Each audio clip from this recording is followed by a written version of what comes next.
Ya iblis, kam ahibbauka min ummati, berapa orang yang mencintaimu dari umatku, berapa golongan dari umatku yang menjadi pendukung setiamu. Soulmate, mungkin bestie istilah sekarang. Ola iblis nggak jawab dengan dia. Apa kata iblis? Asaratu nafarin, ada 10 golongan. Mudah-mudahan jamaah Cipaganti ini tidak termasuk barisan ini. Jadi ketika Rasul bertanya, ada berapa golongan dari umatku yang menjadi pendukungmu, yang mencintaimu, mengikuti langkahmu, atau menjadi pendukung fanatikmu. Ada 10 golongan. Yang pertama, awaluhumul imamul jair. Pertama, mereka adalah orang-orang yang diamanahi kepemimpinan tapi dolim. Jadi pendukung pertama adalah pemimpin yang dolim. Wah, untuk saya ke Jakarta, termasuk suami yang dolim. Ya, ini pendukung pertama pasukan iblis adalah para pemimpin yang dolim, yang khianat. Ya, ini yang pertama. Jadi di sini tadi jadi teringat lagu Dulu Sumbang. Dulu Sumbang, entah itu dulu baca hadis ini juga benar. Judulnya Juring.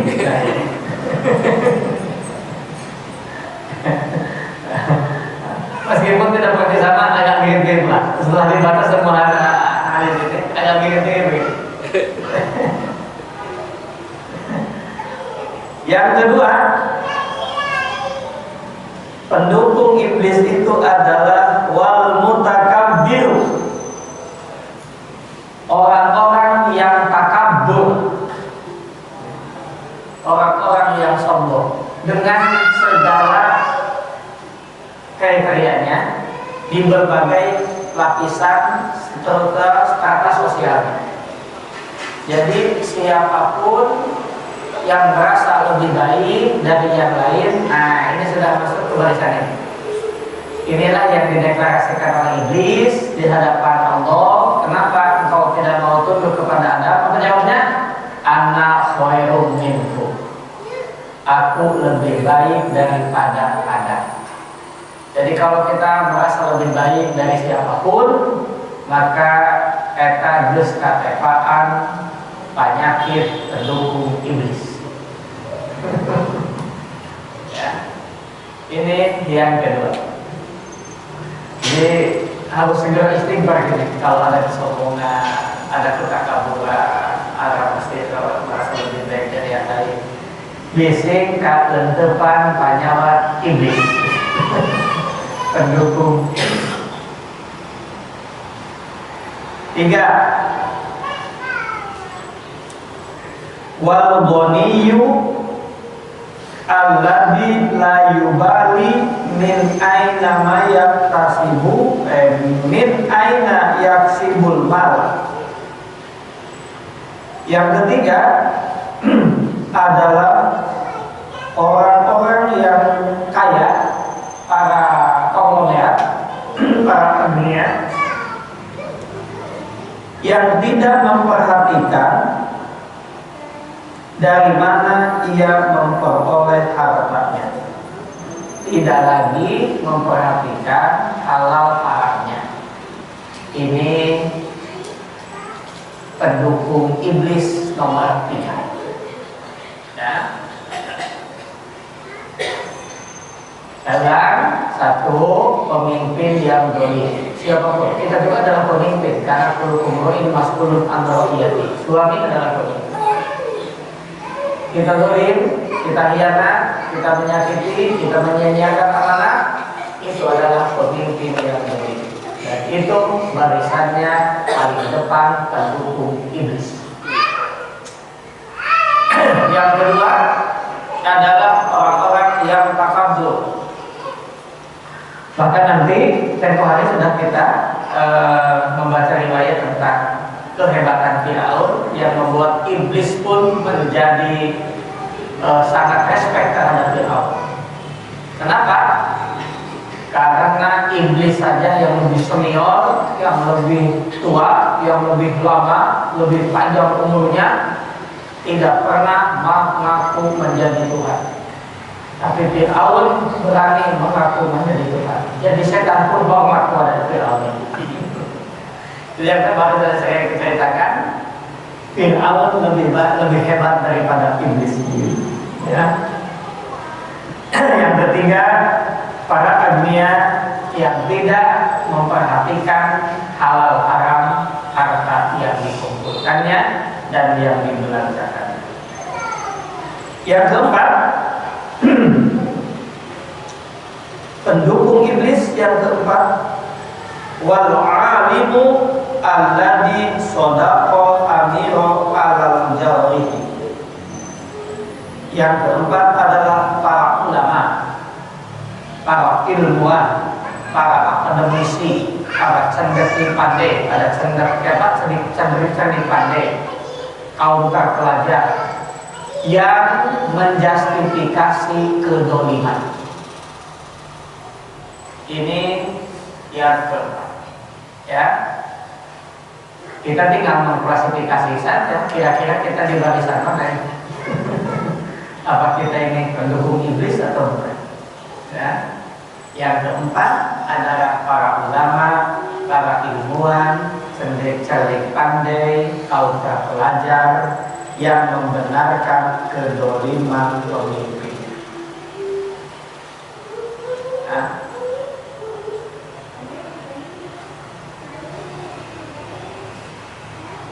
kemudian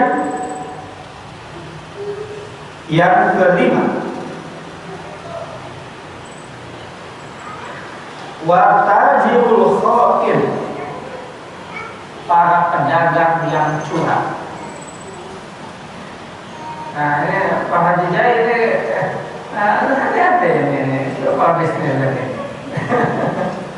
Ya, kita ini hati-hati, sehingga seringkali bahkan tempoh hari sudah kita bahas ada 9 densus setan.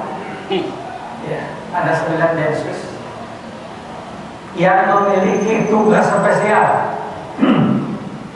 Ada yang tugasnya tempoh hari kita bahas dari Umar bin Khattab, riwayat Umar bin Khattab, yang tugasnya memporak-porandakan ikatan pernikahan atau rumah tangga, namanya dasi. Ada yang tugasnya membuat susah dan memprovokatori para pebisnis termasuk para pedagang di pasar. Makanya kita dianjurkan oleh Rasul diajarkan kalau masuk pasar itu baca doa aja. Allahumma inni a'udzubika min syarri syauk. Ya Allah, aku berlindung kepadamu dari kejelekan setan yang berkeliaran di pasar. Ini tapi memang kita tidak bisa menggerakkan ekonomi kecuali ada kegiatan-kegiatan ekonomi. Bahkan nanti sejarah mencatat ketika Abdurrahman bin Auf yang terkenal itu datang dari Mekah dengan meninggalkan semua harta kekayaannya, datang ke Madinah, ditawari oleh sahabat-sahabatnya dari kaum Ansor, silakan mau pilih rumah yang mana, mau segala macam, cukup dia. Tunjukkan kepadaku di mana jalan untuk transaksi ekonomi, di mana pasar. Maka dia memiliki kemampuan, memiliki kekuatan, memiliki skill yang memadai. Tidak lama menjadi konglomerat. ini pedagang film. Nah, ini luar biasa. Ya. Nah, tapi kalau yang curang, nah ini namanya pendukung fanatik iblis. Itu nomor 5. Yang keenam adalah wal muhtakiru. Apa muhtakiru? Para penimbun, para tengkulak. Ini yang suka memainkan harga pasar. Kumaha carana supaya mahal? Sumputkeun heula. Sumputkeun. Tak kenal namanya tak usul dia ya. Ketika kita dihadapkan dengan ujian sampah, langsung sampahnya sarumputkeun benar. Tadi itu persoalan. Lain di kalau itu kadalan jadi besar mereka. Nah, jadi itu disebut dalam riwayat Ibnu Hajar Al-Asqalani, dalam redaksi Ibnu Hajar Al-Asqalani adalah wal muhtakir, para penimbun harta. Yang ke berapa ini? 7. Yang ketujuh, wajani, para pelaku zina. Para pelaku zina baik muhson maupun ghairu muhson, ini pendukung iblis. Ya. Yang ke-8, wa akilu riba, pemakan harta riba. Termasuk bang emok ya. Ada di sini. Ya. Hari-hari ini meskipun barangkali kita mendapatkan kesulitan mengatasi saudara-saudara kita yang membutuhkan modal cepat ketika tawaran seperti ini hadir dalam kehidupannya, meskipun kemudian hari mencekiknya. Kasar-kasar menjadi tanggung jawab kita, pengurus lembaga dakwah, masjid kita harus menjadi solusi bagi para jamaahnya agar tidak terjerat dengan ekonomi seperti ini. Ini memerlukan kerja sungguh kolektivitas kita menyelamatkan jangan sampai ada jemaah kita yang terjerat ekonomi ribawi. Jangan sampai terjerat ekonomi ribawi. Ini sangat berat. Mudah-mudahan ini Pak Kasubhan, Pak Sekretaris, ke depan kita punya agenda ya, dari jamaah ini. Kita bisa mempadis, Pak Teddy bisa mengkomunikasikan, karena Pak Teddy punya pengalaman di Pemda Provinsi untuk membangun. Kalau Pemda Provinsi hari ini punya kredit mesra begitu. Ada jemaah masjid ini sehingga nanti bisa menjadi daya tarik sekaligus menginspirasi para jamaah senang memakmurkan masjid ya. Karena seringkali sejak dulu orang tua kita seringkali masjid itu di depannya pasti ada pasar. Pasar sebagai transaksi ekonomi. Kenapa di depan masjid ada pasar? Supaya kegiatan transaksi ekonomi terawasi oleh pesan-pesan masjid. Begitu sebetulnya. Jangan sampai kehidupan ekonomi ini dijauhkan dari pesan masjid. Masjid simbol spiritual kesolehan. Ekonomi adalah simbol transaksi duniawi begitu. Meskipun tentu saja ya transaksi ekonomi Islami itu yang diajarkan oleh Rasulullah SAW.